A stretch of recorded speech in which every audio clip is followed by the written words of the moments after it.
Well, good morning. Good morning. Robin Norgren here from Your Gifted Learner. And just wanted to come to you with some thoughts on standardized tests, right? Standardized tests from a Montessori teacher perspective, all right? So, as I've told you in the past, I have worked in many different types of classrooms. I was an art teacher for K through sixth grade. I have taught online. I am currently in a charter school in a kindergarten classroom. And so I've had many different experiences where I've taken my Montessori training and my Montessori eye into more traditional workplaces and really tried to observe, which is one of the big components that I love about Montessori philosophy, is that you observe and then you let the observation give you information as opposed to just coming up with some idea of what you think it is. Okay, so that's the context of what I'm about to say. So, if you've not ever worked in a charter school before, it the one system that I'm in, you are literally testing kids all the time, like literally all the time. And if you're not testing them, you are helping them practice to navigate a new test that's going to be implemented soon. So I teach in kindergarten, and you take a certain Common Core standard. I live in Arizona, and you test for that standard, and it's basically the standard with the child can tell you the character, the setting, the plot of a story, right?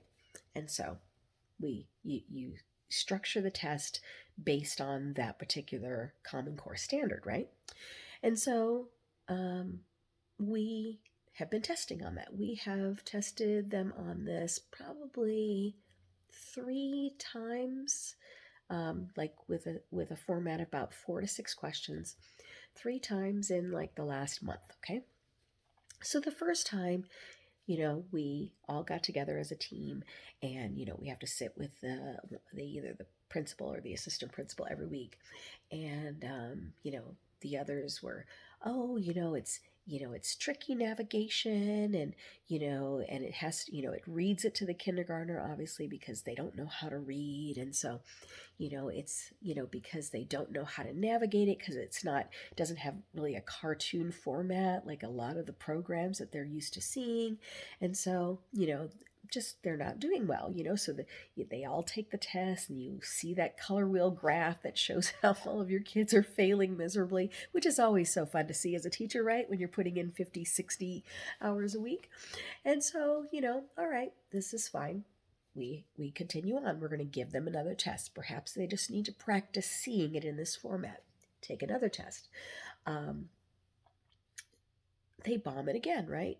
And it's just, you know, and then, a couple of them get a bit more, the teachers get a bit more adamant with the assistant principal. When we ask them the questions directly about a story, they will tell you the plot, they will tell you this. Well, that's fine, but for some reason, they're not testing it. They're not showing it on a test, right? And we all know that if you cannot show it on a test, it is not happening, right? Which is one of the many reasons why Montessori teachers do not like testing. I happen to think, you know what? I don't mind a test because I'm in the camp of I've seen a lot of shenanigans going on with Montessori teachers. Montessori in general has such a bad rap because of the shenanigans that go on with Montessori teachers. So for me, I've never shied away from having a test. So for me, I'm like, yes, let's see what they know, right? And you would say, and I would say even, wow, why are my kids not testing better? They should be. They seem to be very bright children, and they are. Please don't get me wrong. They are bright children, okay? And so, one of them says, well, I have them listen to the question and then listen to the story and then listen to the question. And I said, okay, that is actually a great idea. Maybe that's what it is. Because again, because they don't read it, they can't read it, they have to watch very carefully, like how, the words highlight. And you're like, okay, I've got to remember that I have to put my cursor on A when I hear all the answers because it's A, right? But again, they really have to have this real sense of connectedness to it's A, put it up to A, remember it's A, right? And it's kindergarten, right? And so, anyway, I came up with this idea. All right, what I'm going to do is I'm going to do it in my small group because we have what we call intervention groups where you can, work small group while others are doing something else. So I said, this is what I'm going to do. I'm going to set it up 6 students at a time. I'm going to have them, I'm going to watch them. They're going to listen to the question. They're going to listen to the story. They're going to listen to the question, right? Okay, perfect. I mean, literally feeling the most encouraged, like, oh my gosh, they're very bright children. Of course, this is going to really show what they know. Sure enough, after everybody takes the test, I click on the color wheel, and what do you know? None of them showing as proficient, right? So I'm like, okay, so here we are. We're going into the meeting. Like, literally, it was that day.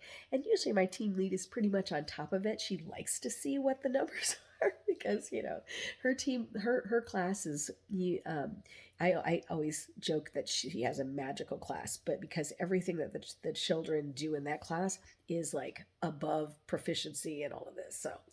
So, and it's this weird thing that you get to see that other children aren't doing that in their classroom. So that's always so fun to go in there every week and find this out, right?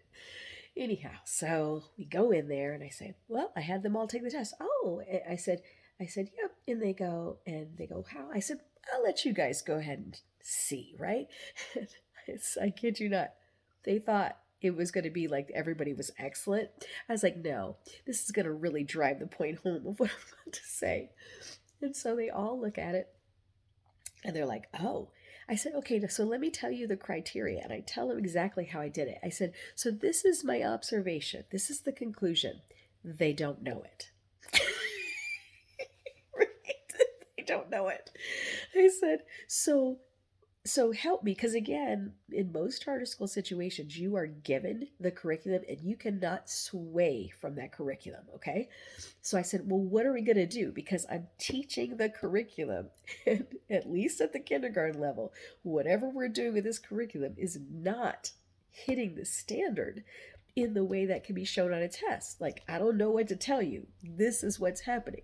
Like, so I said, so do you have some ideas? Should we, is there some sort of supplement that we can bring in here to help, get them on this? Or could we perhaps just move move to another standard that we could test them on so we can like maybe, because that's the thing. It's like we've tested them this many times.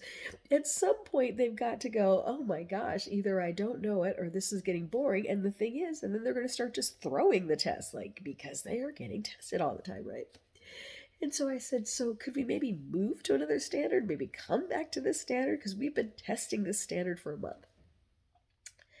And I get no response. And I'm like, what are we doing here, people? If you're not going to give me tools to solve this problem, and I can't go outside of the realm of the curriculum, we're just going to keep testing to get the same result. Like, I do not understand. So I'd love to hear your thoughts on this. Like, why will we continue, or give me a different perspective. I'm open to it. Like, I will say, like, again, in those intervention times, what I've been doing is I've been pulling, different students, and I have been working on the standard pretty much like in, I'm going to read the story. You tell me, what you think the plot setting, what do you think is going to happen next? I've done those very generalized things. But the fact of the matter is, either the way the questions are being asked, right? It's almost like, well, it's just not at the same standard that we would normally say kindergarten would be my perspective on it, right? Because I think if you ask most children, who's the characters in the story, after you've talked with them, they'll be able to tell you that. They'll be able to tell you where the setting is, maybe even what's going to happen next. But it really is, like I said, one of those things where it becomes futile when we continue to do it, and yet not make a shift or a pivot so we can figure out how to do this better. And so there you have it. That is my conundrum for the day, and I would love to hear your thoughts on it. Give me your responses in the comments, and also let me know if there's anything that you would like me to observe in my classroom that might help you in your Montessori setting or your homeschool setting.